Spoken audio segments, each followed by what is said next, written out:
Pada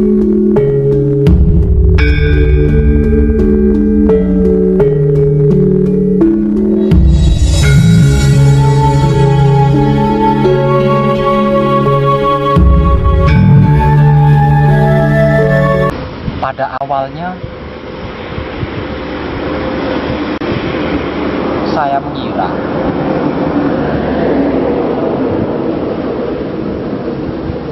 bahwa kekuasaan Allah itu hanya yang baik-baik saja. Kalau tidak baik, itu bukan kekuasaan Allah.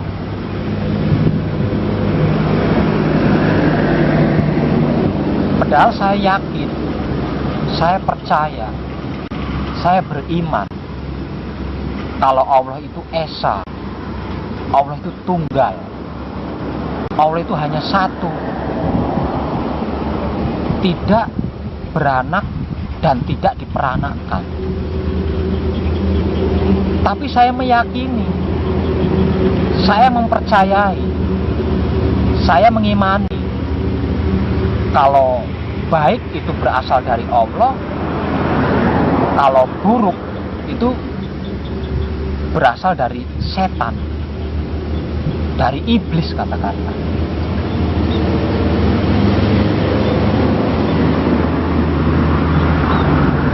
Lama-lama saya jadi berpikir, merenung, dan setelah mengetahuinya, saya tertawa sendiri. Ternyata lucu.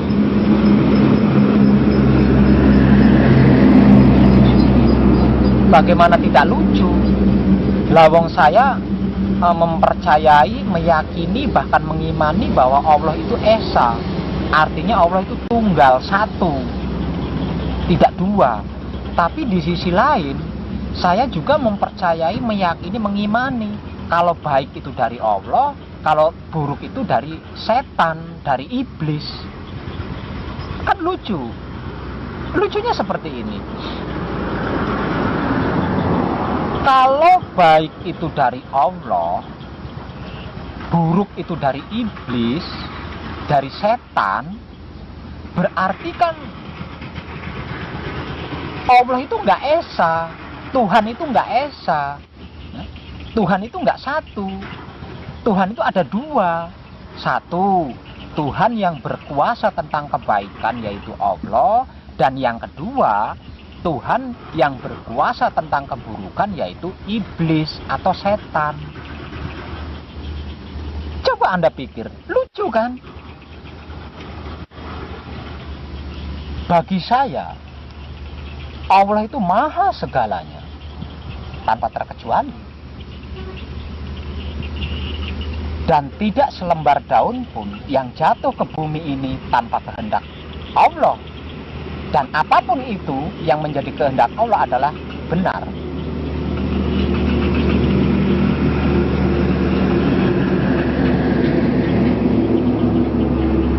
Hal ini kalau kita kupas, berarti Allah itu bukan suatu hal yang baik-baik saja. Hal yang buruk pun tetap Allah. Semuanya, segalanya adalah milik Allah, kehendak Allah, dan hanya akan kembali kepada Allah. Konyolnya lagi,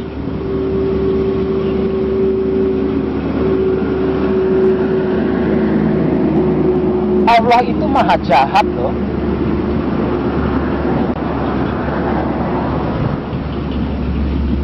Mungkin Anda akan menolak kalau saya mengatakan bahwa Allah itu maha jahat, Allah itu maha kejam. Bagaimana tidak jahat? Bagaimana tidak kejam? Saya beritahu buktinya.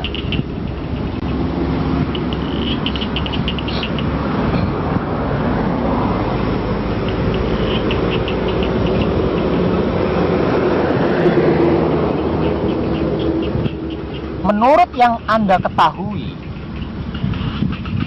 ada berapa banyak bencana alam yang menghancurkan semuanya tanpa terkecuali.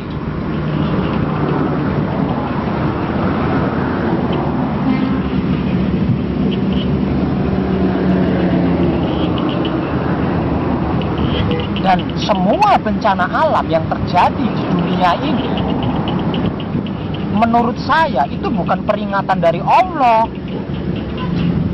tapi itu kuasanya Allah. Itu loh kuasanya Allah. Adakah yang mampu mencegah kekuasaan Allah itu?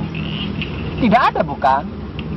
Itu bukan peringatan, tapi itu bentuk kuasanya Allah.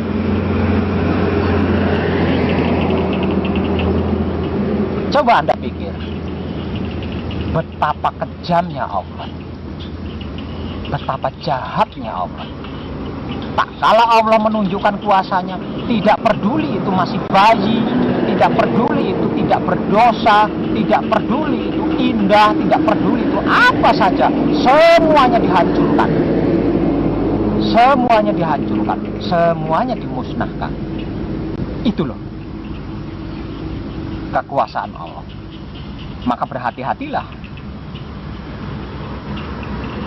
jangan asal. Karena jika Allah itu menunjukkan kuasanya, tidak peduli siapa Anda. Bukti yang kedua,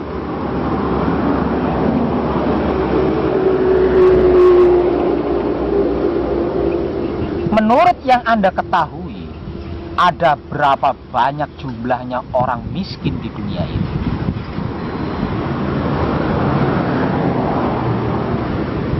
Ada berapa banyak orang miskin yang dibuat sakit oleh Allah, lalu masuk ke rumah sakit, di rumah sakit dia disia-sia, tidak segera ditangani oleh dokternya, diremehkan, bahkan dipermainkan.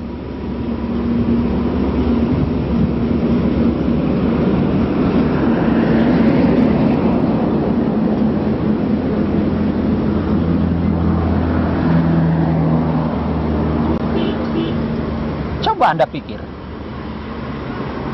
betapa jahatnya Allah, betapa kejamnya Allah.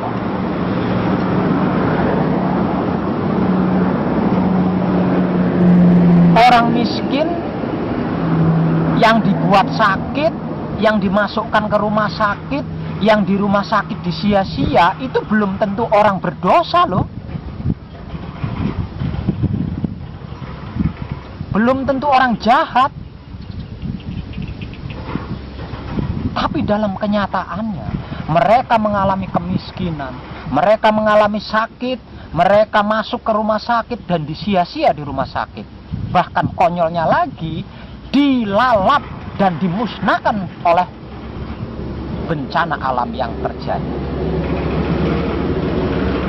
Itu bukan peringatan dari Allah, tapi itu adalah bentuk kekuasaan Allah. Bahwasanya Allah itu terlepas dari semua ikatan.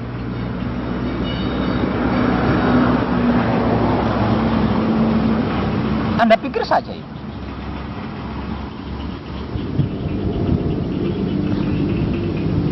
Untuk Anda yang berprofesi sebagai dukun atau paranormal, seberapa sering Anda mengalami kegagalan dalam membantu seseorang, menolong seseorang, menyembuhkan suatu penyakit misalnya, tapi tidak sembuh?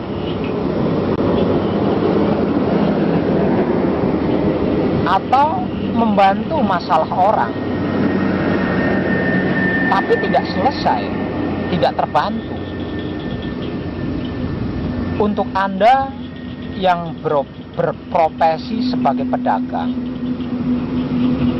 seberapa sering Anda mengalami kerugian, bahkan kebangkrutan?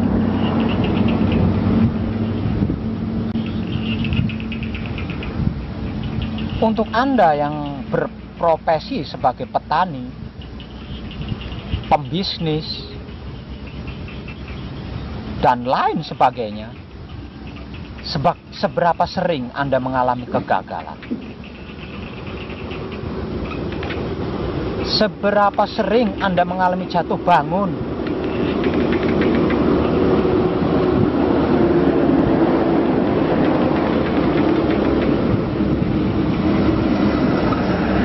Yang berujung lelah, capek, pusing, kecewa,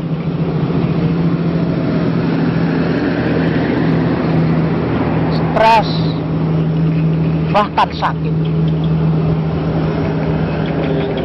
Seberapa sering Anda mengalami semua itu?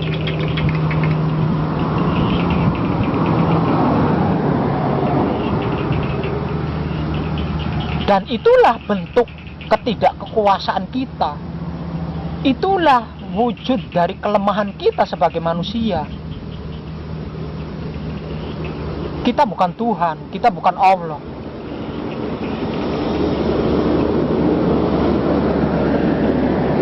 Kita hanya sebatas manusia yang diciptakan oleh Allah, yang tidak bisa lepas dari kekuasaan Allah.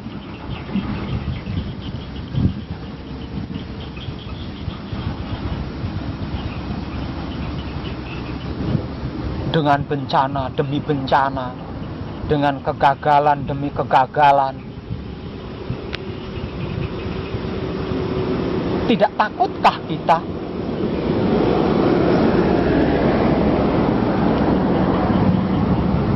Tidak capekkah kita dengan semua itu?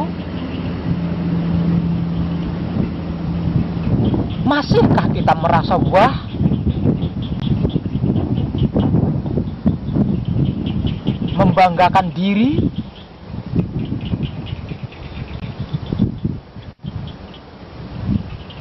Kalau Anda masih merasa mampu dan belum capek, silahkan, teruskan, lanjutkan.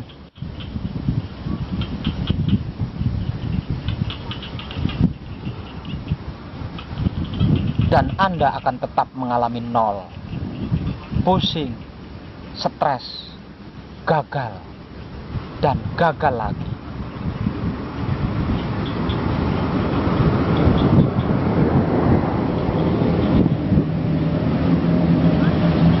Tapi untuk Anda yang sudah merasa capek, merasa letih, merasa lelah dengan semua itu, jangan buang waktu Anda. Segeralah bertobat, menyerahlah kepada Allah. Katakan kepada Allah bahwa aku telah bertobat, bahwa aku telah kapok, tidak akan mengulangi semua itu.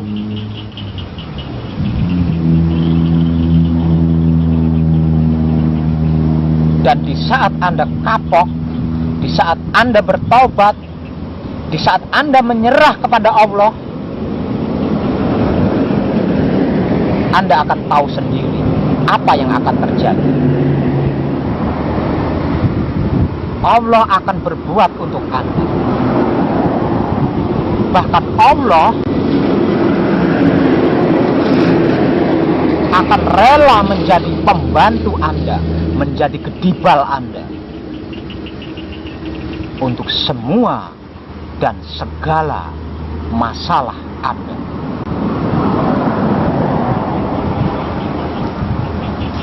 Kurang apa coba?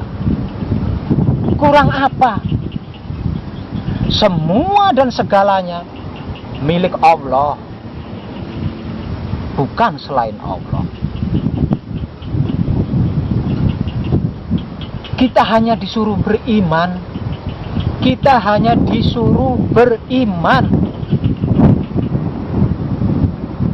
Dan Allah akan menjadi pembantu Anda. Kurang apa? Allah tidak pernah meminta Anda untuk begini, begitu, dan lain sebagainya. Nggak pernah. Allah tidak pernah melarang Anda melakukan itu, ini nggak pernah.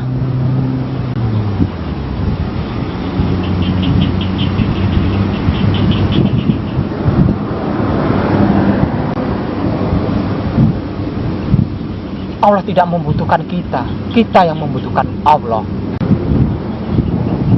Kalau kita membutuhkan Allah, kita harus beriman.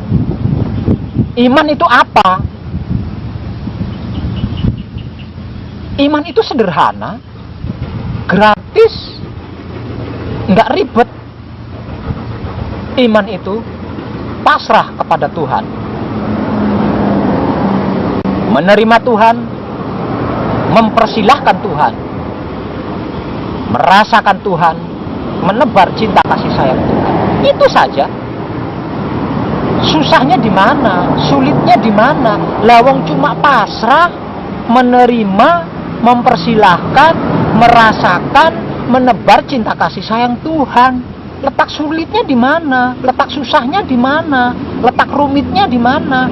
Anda kan mengaku beriman, iya kan? Anda kan mengaku beriman kepada Allah. Kalau dibilang tidak beriman kepada Allah, Anda marah besar. Itu menandakan bahwa Anda benar-benar mengaku beriman. Lah, yang namanya beriman itu adalah pasrah kepada Allah, menerima Allah, mempersilahkan Allah, merasakan Allah, menebar cinta kasih sayangnya Allah. Anda sudah seperti itu belum? Kalau Anda belum seperti itu, berarti Anda belum beriman, berarti Anda tidak beriman. Pantas saja Anda pusing, pantas saja Anda bermasalah, pantas saja Anda sakit, pantas saja Anda gagal. Lawang tidak beriman, artinya bukan Allah yang berbuat, tapi kebodohan Anda sendiri. Para saudara-saudariku sekalian, juga kadang dinasih.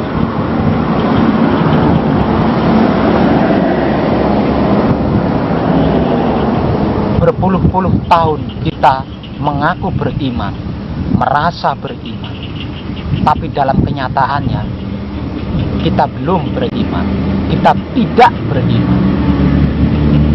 Karena kita belum pernah pasrah kepada Allah.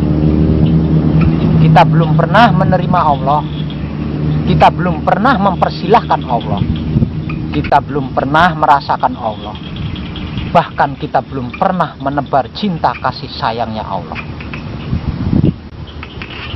Sebab itu, mulai sekarang, daripada kita konyol, daripada kita pusing, daripada kita stres, mengalami kegagalan-kegagalan, masalah-masalah, dan semuanya bahkan tergilas oleh dahsyatnya, kejamnya sebuah bencana, lebih baik sesegera mungkin kita beriman, yaitu pasrah kepada Allah, menerima Allah, mempersilahkan Allah, merasakan Allah, menebar cinta kasih sayang Allah. Dan dengan iman, Allah akan selalu bersama. Para sedulur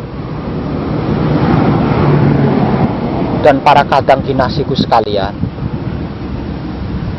jika kita selalu bersama Allah, kita senantiasa bersama Allah dalam segala dan semua hal, sungguh tidak ada satupun yang sia-sia.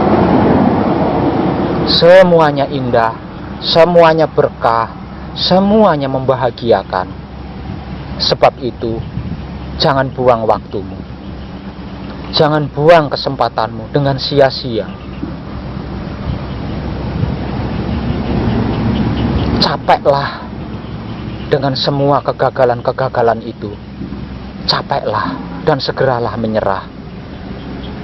Segeralah beriman kepada Allah.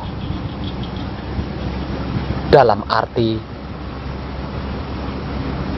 pasrah kepada Allah, menerima Allah, mempersilahkan Allah, merasakan Allah, dan menebar cinta kasih sayang Allah kepada apapun, siapapun, dan dimanapun. Hanya dengan itu kita bisa, hanya dengan itu kita mampu. Tanpa menyertakan Allah, Sungguh, kita ini tidak memiliki kuasa apapun. Hanya Allah. Hanya Allah. Sekali lagi, hanya Allah. Segeralah. Saya sudah bertobat. Sungguh, saya sudah bertobat. Saya sudah kapok. Karena itu, saya pasrah kepada Allah. Saya menerima Allah. Saya mempersilahkan Allah. Saya merasakan Allah. Saya menebar cinta kasih sayangnya Allah. Karena saya tahu, hanya itu yang bisa saya persembahkan kepada Allah. Selain itu, sungguh saya tidak kuasa apa-apa. Bagi sedulur dan para kadang kinasiku sekalian, jika Anda merasa sudah capek,